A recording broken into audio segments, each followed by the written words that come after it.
இந்த பாருங்கம்மா, இப்போ வந்து நைட்டி மெட்டீரியல் வந்து நம்ம நைட்டி வந்து ரெடிமேட் வாங்குகிறோம். அது வந்து நம்மளுக்கு சைஸும் சரி இருக்கிறது கிடையாது. அதுக்கப்புறமா அதை ஆல்ட்ரேஷன் பண்ணுறதுக்கும் தனியாக காசு கொடுத்து தைக்கிறோம் நம்ம வந்து டெய்லரிங் கற்றுக்கிறதுனால என் பசங்களுக்கு வந்து நைட்டி வந்து எப்படி வந்து அளவு எடுத்து கட் பண்ணுறதுன்றதை நான் இதில் சொல்லித்தரேன். ஏன்னா சுடிதார் கற்றுக்கிட்டாலே நம்ம நைட்டி வந்து ஈஸியாக தைச்சிடலாம். ஒன்றுமே கிடையாது நைட்டியில். ஓகேவா? மாடல் நைட்டின்றது வேறு, இது வந்து நார்மல் ஒரு நைட்டி. இதுவே போதும் நீங்கள் கற்றுக்கிறதுக்கு. இதை பாருங்கள், இதுக்கு வந்து என்னென்ன அளவு எடுக்கணும். ஃபுல் ஹைட்டு ஷோல்டர்லேருந்து கால் வரைக்கும் எடுத்துக்கணும். ஷோல்டர்லேருந்து கால் வரைக்கும் அளவு எடுக்கணும். அதுக்கப்புறம் பாடி பிரெத்து, மார்பு சுற்றளவு. அதுக்கப்புறமா கை உயரம், ஹேண்ட்ஸ் ஹைட்டு. அதுக்கப்புறமா நம்ம லாங்காகவும் வச்சுக்கலாம், ஷார்ட்டாகவும் வச்சுக்கலாம். நம்மளுக்கு வேணுன்றதை வச்சுக்கலாம். கை உயரம், கை சுற்றளவு எங்கே எடுக்கிறோமோ அதை ரவுண்ட் பண்ணி கை சுற்றளவு மார்க் பண்ணிக்கோங்க. இது ஸ்லீவ் பிரெத் அப்படின்னா அக்குள் சுற்றளவு கரெக்டாக எடுத்துக்கோங்க. இப்போ முதல்ல இந்த 5 அளவு எடுத்துகிட்டு அதுக்கப்புறமா இதுக்கு கணக்கு போடுறோம்.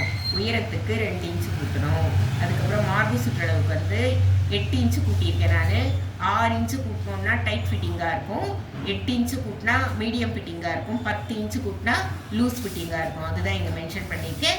உங்களுக்கு எப்படி வேணுமோ நீங்கள் அதை கூட்டிக்கலாம். ஏன்னா சில பேர் டைட்டாக பிடிச்சி தர சொல்கிறாங்க நைட்டியை. அதனால் டைட்டாகவும் போட்டுக்கலாம், லூஸாகவும் போட்டுக்கலாம், மீடியமாகவும் போட்டுக்கலாம். இப்போ அதுக்கு கூட்டினா 39 வந்தது. அது 1 இன்ச்சு ஆட் பண்ணி சும்மா தையலுக்கு 40 இருக்கட்டும்ன்றதுக்காக நான் 40 ஆக்கியிருக்கேன். அதை 4ஆக டிவைட் பண்ணும்.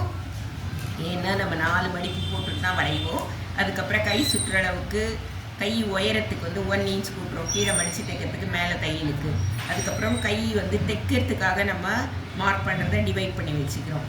அதுக்கப்புறமா வந்து அக்குள் சுற்றளவு வந்து பாதியாக பிரிச்சுட்டு அதுக்கப்புறம் ஷோல்டர் கிட்ட 4 இன்ச்சு, அதுக்கப்புறம் சைடில் பிடிக்கிறதுக்கு 1/2 இன்ச்சு, மொத்தமாக சேர்த்து 7.25 இன்ச்சு. இப்போ நம்ம வரைஞ்சோன்னா இந்த மெஷர்மெண்ட்டோட அப்படியே கரெக்டாக வரையணும். அதுக்காக தான் முதல்ல கணக்கு போகணும். அதுக்கப்புறமா நம்ம வரைவோம். ஓகேவா? லைக் பண்ணுங்கள், ஷேர் பண்ணுங்கள், கற்றுக்குங்க நைட்டி மெஷர்மெண்ட்டு. நெக்ஸ்ட் வீடியோவில் நாங்கள் வரையறதை காட்டுறோம் இந்த அளவு வச்சு. ஓகேவா?